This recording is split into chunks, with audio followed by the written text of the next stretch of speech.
Hey everyone. So we're going to continue our discussion on BEDMAS. Why is it that you have to perform mathematical operations in a particular order, right?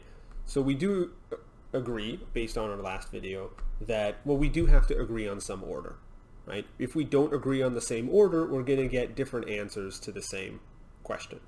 Like 2 plus 2 times 2.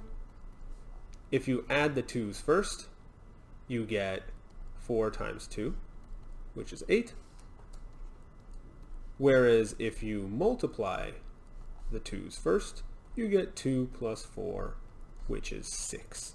Okay, so we do have to agree on an order. But it's not enough to agree, we also have to agree on an order that gives you the correct answer. And in this case, if you don't use brackets, 2 plus 2 times 2 gives you the right answer, by definition of multiplication, right? Because this is 2 added to itself twice. That's what 2 times 2 means, and so that gives you a 6. We discussed that, so why you have to multiply before you add, okay? We also discussed why you can multiply in any order, right? Now we explained it in a very technical way. There's another way to explain it in a graphical way, or using pictures. Okay, let's say you have 3 times 5. Okay, well, that's 3 added to itself 5 times, which we can draw out as, here's a stack of 3 blocks, and here's another stack of 3 blocks, and here's another stack of 3 blocks, and another 3, and another 3. How many stacks of 3 blocks do we have? Well, we've got 5 of them. And if we add up all the blocks, then we're adding 3 blocks 5 times, and in total, that is 15 blocks.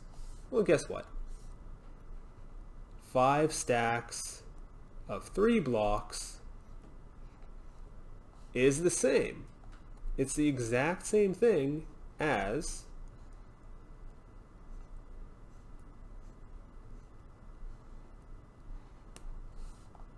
3 stacks, imagine sideways stacks, also known as rows, 3 stacks of 5 blocks, right? 5 times 3, all right? 5 blocks times 3 gives you 15, or 3 blocks times 5 gives you 15. It's the exact same shape, all right?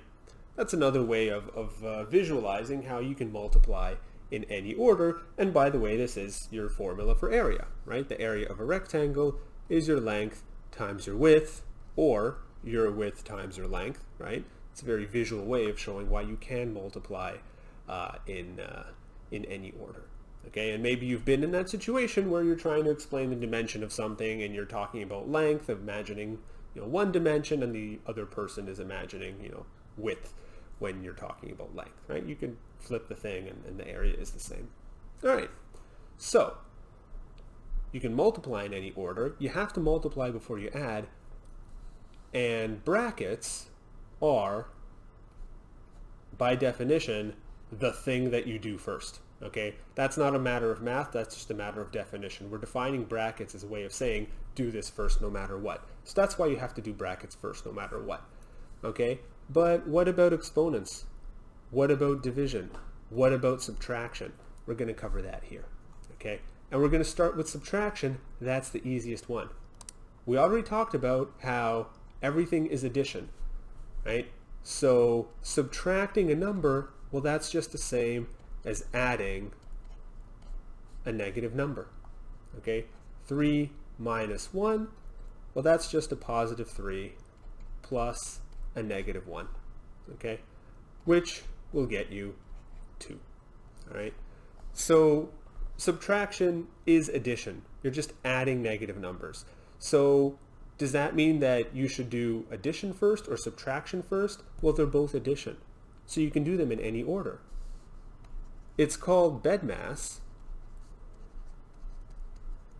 It could just as well be called BEMDSA, okay? But that's not easy to say.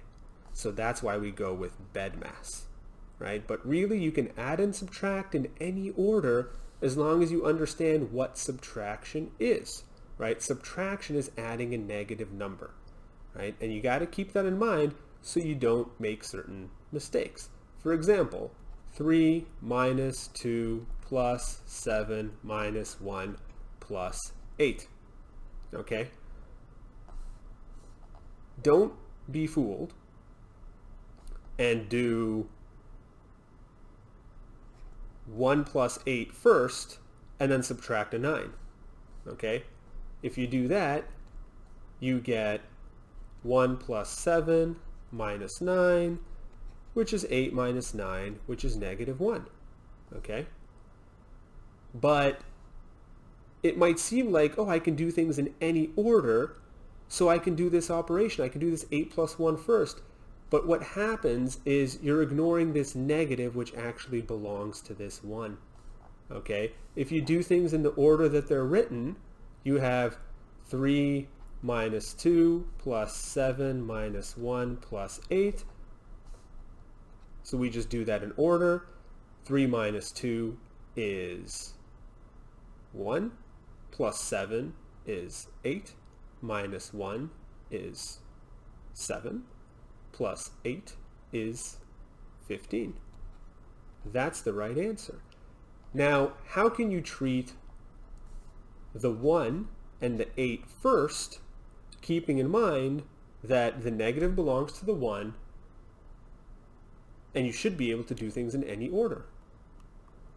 Well, you do it like this, keeping in mind that this is a positive 3 plus a negative 2 plus a positive 7 plus a negative 1 plus a positive 8.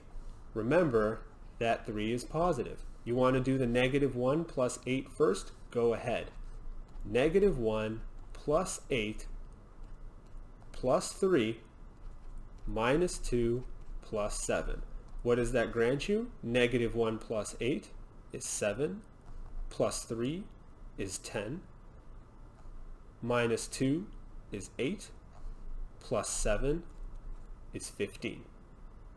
And if you want to not rewrite the order of the numbers and still treat the negative 1 and the 8 first, sure. You have 3 minus 2 plus 7 plus, remember the negative belongs to the 1. And everything is being added. So what do you have? 3 minus 2 plus 7 plus negative 1 plus 8 is 7. So what you have is 3 minus 2 is 1, plus 7 is 8, plus 7 is 15. So remember, anytime you see a minus, you're actually adding something negative. There's a little invisible plus there, just like there's a little invisible plus in front of the leading number. And that what's actually going on with that original question that we wrote is positive 3 plus negative 2 plus 7 plus negative 1 plus 8. And you're adding these 1, 2, 3, 4, 5 numbers, and you can add them in any order you want, and you will always get the same answer. Whereas writing something like this with these brackets, well, that's actually a different question, because what you're actually writing here is a negative 9, right? It's 3 minus 2 plus 7 minus 9. You just decided to write that 9 in a fancy way, which is a different question. So, if we go back to what we're discussing here, BEDMAS,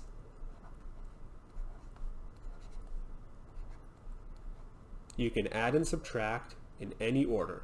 It's just easier to say BEDMAS instead of BEDMSA, okay? And we know that multiplication has to happen first. So we've covered all of this. We've also covered why brackets have to be first. By definition, brackets is the mathematical way of writing do this first. So next, let's talk about exponents. Why should exponents happen before multiplication? Well, let's look at an example like this. 3 times 2 to the power of 4. Okay? You could also write it as 3 times 2 to the power of 4. Sometimes this little pointy hat symbol is used for exponents. So, what do exponents actually mean? Well, it means you're multiplying 2 4 times. So what's actually going on is 3 times 2 times 2 times 2 times 2. There's 4 2's, right? And we know that by the definition of what an exponent is, right? I'm just going to put that on the side here. 2 to the power of 4, or another way of writing it, 2 to the power of 4. That just means 2 times 2 times 2 times 2, right? You're multiplying by 2 4 times. So if we just go by the definition of exponents, we see what this expression actually means. We've got 5 numbers that we're multiplying. One of them is a 3, the other one is are 2's. And you can multiply them in any order, and you'll get the same answer, right? So the 2's to the power of 4 gets you 2, 4, 8, 16. And you just have 3 times 16. And there's a little trick for doing this. 30 plus 18. And we'll talk about tricks in another video. And that gives us 48. That's our answer. We know that's the right answer because we know we can multiply in any order. And we just rewrote the exponent part as a way of using only the multiplication symbol. So we know 48 is the right answer. Now if we do the exponent first, 3 times 2 to the power of 4, that gets us the right answer. All right. But what happens if we do the multiplication first? 3 times 2 to the power of 4. Well, what we get then is 6 to the power of 4, which is equal to 6 times 6 times 6 times 6, right? We're multiplying by 6 4 times, and that's actually going to be a quite large number. Okay, 6 to the power 4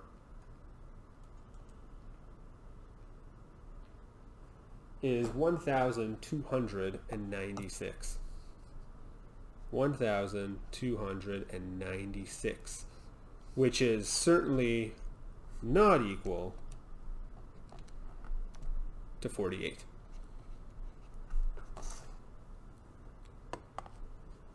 So it gives us the wrong answer. Okay, so we have to do our exponents before we do multiplication, because when we break it down into just multiplication, we know what the right answer is. Doing exponents first gives us the right answer. Doing multiplication first gives us the wrong answer. Now, is this true for all numbers, or is it only true for 3 times 2 to the power of 4? Well, just like for multiplication, we can look at this example for all possible numbers. Some number a times some number b to the exponent c. Or you can write it like this. What's actually going on is a times a bunch of b's that we multiply by how many b's? C of them. Okay? That's the right answer. Okay? Multiplying this large row of numbers, which starts with an A and then has C, b's that we multiply by. So what happens if we place brackets around the b to the power of c? If we specify that we must do exponents first? Well, what happens is the same thing. We have A, and then we have b times b a whole bunch of times, specifically c times, and you can multiply in any order. So you can just write this as a string of multiplications that can be done in any order at all. But what happens if we put the a and the b in brackets? A times b to the power of c. Well, we have a times b times a times b, right, times a times b, and so on. Another a times b, c times. Okay? The thing that is brought to the exponent c is a times b, right? We're multiplying by a times b c times. That's what happened up here. A times b is 6. We're multiplying by 6 4 times. All right? And, well, what is that actually? You can multiply in any order, right? So it's a times b times a times b times a times b, and so on, times a times b, right? Where we have, c groups of a and b. And, let's put it in this order. A times a times a, and so on. C times, right? We can multiply in any order, so let's put all the a's first, and then let's put all the b's first. Right? So rather than having a leading a and then a group of b's, what we have is c leading a's and then a group of cb's. So you're multiplying by a lot more a's than before. And if we look at our example from above, 3 times 2 to the power of 4, right? Instead of 3 times 4 2's, which is the right answer, when we did things wrong, we had 6 to the power of 4, which gave us 6 times 6 times 6 times 6, which is actually 2 times 3, or 3 times 2, times 3 times 2, times 3 times 2, times 3 times 2. And because we can multiply in any order, we can write this as 3 times 3 times 3 times 3 times 2 times 2 times 2 times 2. Right? Which will eventually give us the same number. Right? We have 3 multiplied by itself 4 times, if you want to do it like that first, and that gives us 81. And then we have 2 multiplied by itself 4 times, which gives us 16.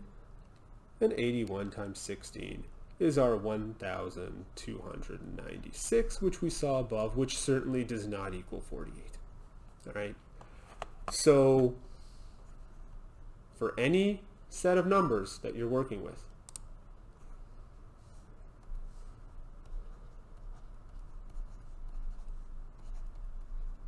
okay, brackets are done first by definition. Multiplication is done before addition and subtraction, where addition and subtraction can be done in any order. And exponents have to be done before multiplication.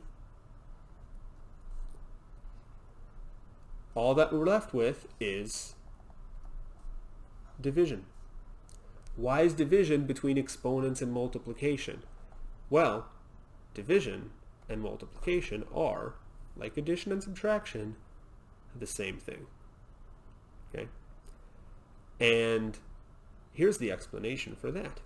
Let's say you have 6 divided by 2. Okay? Well, we know it's equal to 3. But what's actually going on here is 6 times 1 over 2.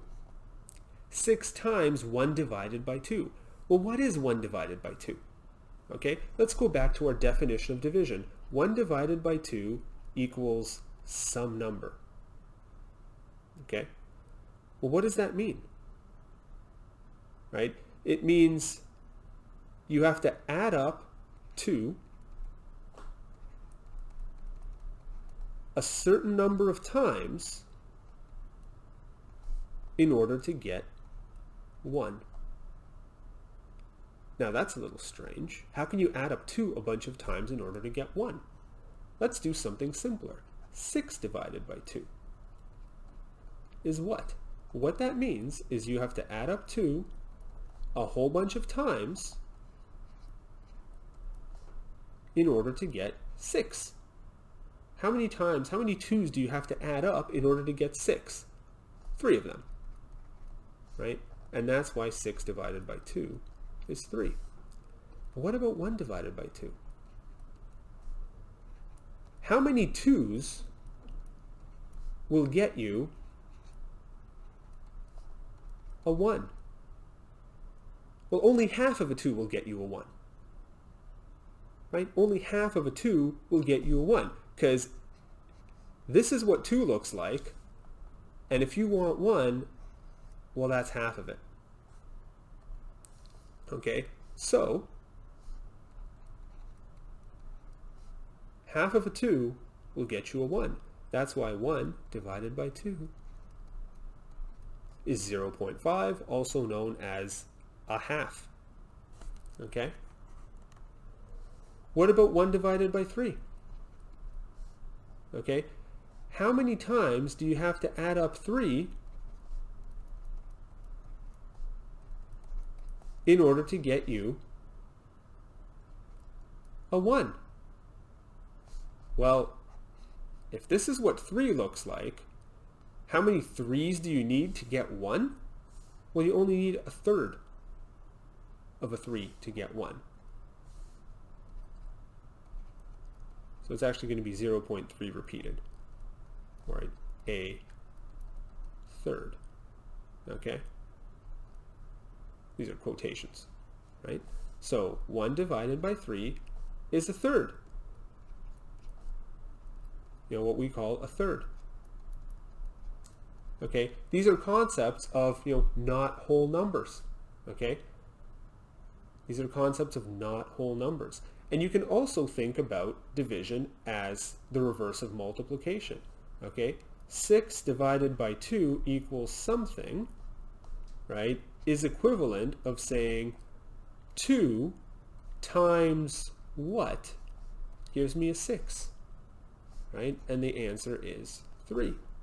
1 divided by 2 equals something is the equivalent of 2 times what will get me 1? Well, 2 times 1/2 will get you 1. Okay? 1 divided by 5 equals something. It's the equivalent of 5 times something will get me 1. What's the something? It's 1/5. Okay? Now, for this case of 1/2, 2 times 1 over 2. 2 halves, that's a whole. 5 times 1 over 5. 5/5, that's a whole.